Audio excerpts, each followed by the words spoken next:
A happy and blessed New Year to all of you, dear friends. This Sunday, we celebrate the Epiphany of our Lord, meaning the appearance or the manifestation of God incarnate in His Son, our Lord Jesus Christ. It's like a second Christmas, actually. This time, the manifestation happens not so much to the Jews, but to the Gentiles, the non-Jews, represented by the three wise men coming from the east. Some liturgical notes about this solemnity. The first thing is about the date.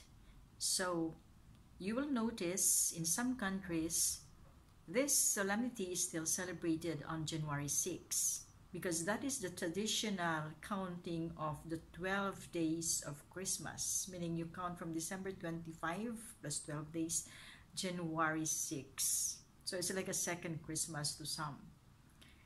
But since 1970, in the wake of the reform of the liturgy after the Second Vatican Council, some bishops' conference were given the choice to celebrate this on the Sunday after January 1st.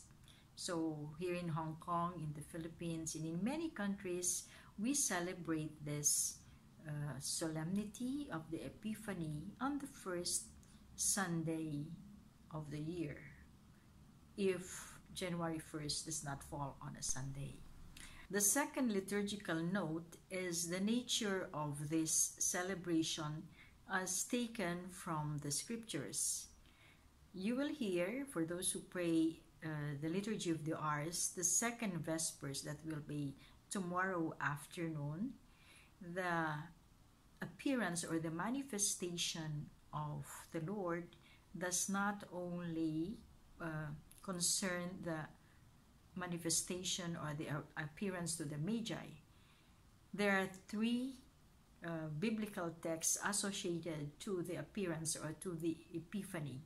One is the reading that we will have this time from Matthew, the adoration of the Magi. The second is the baptism of the Lord, which we will celebrate the second Sunday of January. And the third is the first miracle of the Lord in Cana, the wedding at Cana, which was the first sign that he gave and which helped his disciples to recognize the mystery of God with us. Let us now listen to the reading of the Gospel proposed for this solemnity. From the Holy Gospel according to Matthew. When Jesus was born in Bethlehem of Judea in the days of King Herod, behold, Magi from the east arrived in Jerusalem, saying, Where is the newborn King of the Jews? We saw his star at its rising, and have come to do him homage.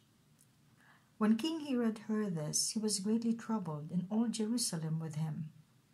Assembling all the chief priests and the scribes of the people, he inquired of them where the Christ was to be born. They said to him, In Bethlehem of Judea, for thus it has been written through the prophet, And you, Bethlehem, land of Judah, are by no means least among the rulers of Judah, since from you shall come a ruler who is to shepherd my people Israel. Then Herod called the Magi secretly and ascertained from them the time of the star's appearance. He sent them to Bethlehem and said, Go and search diligently for the child. When you have found him, bring me word, that I too may go and do him homage. After their audience with the king, they set out. And behold, the star that they have seen at its rising preceded them, until it came and stopped over the place where the child was. They were overjoyed at seeing the star, and on entering the house they saw the child with Mary his mother. They prostrated themselves and did him homage. Then they opened their treasures and offered him gifts of gold, frankincense, and myrrh. And having been warned in a dream not to return to Herod, they departed for their country by another way. And now for the brief lessons that we can get from this reading. The first and important one is the sensitivity to read the signs that the Lord sends us. These three men from the east said, "Where is the newborn King of the Jews? We saw his star at its rising, and we came to pay him homage." They read something else from that sign, that cosmic sign.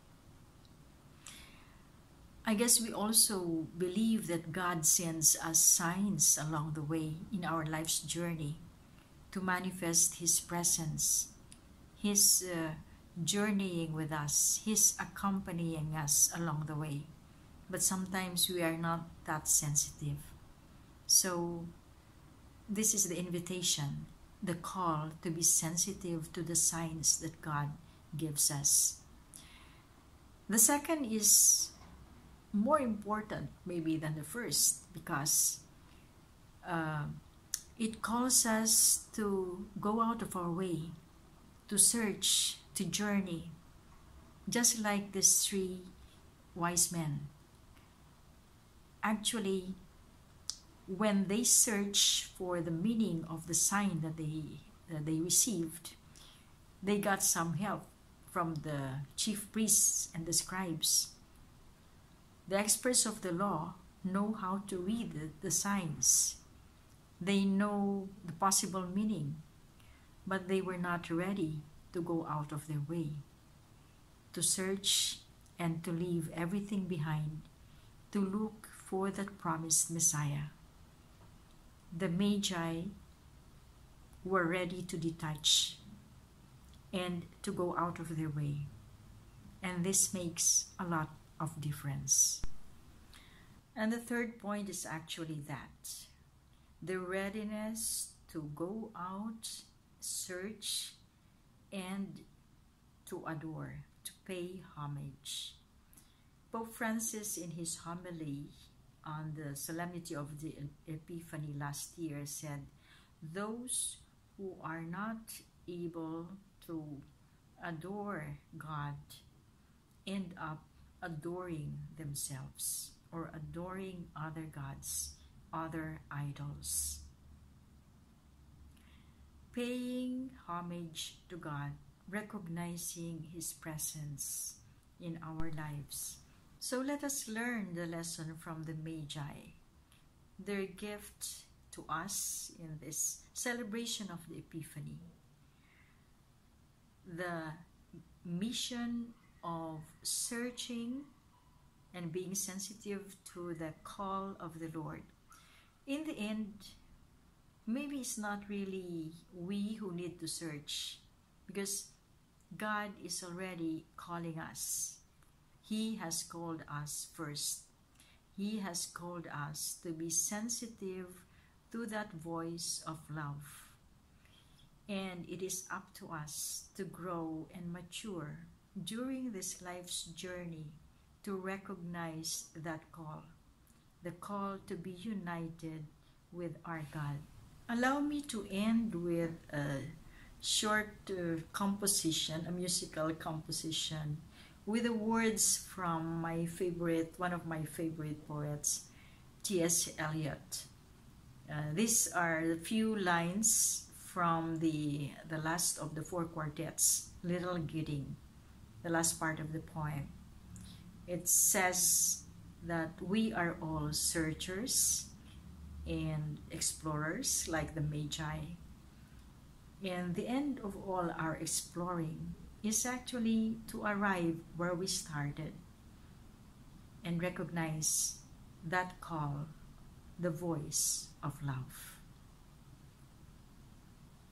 Have a blessed Sunday, everyone. With the drawing of this love and the voice of this calling, we shall not cease from exploration.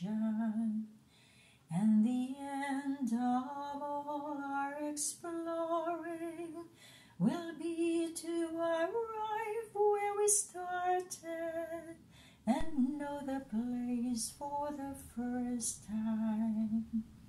And all all shall be well, and all manner of things shall be well, when the tongues of flames are enfolded into the ground, not of fire.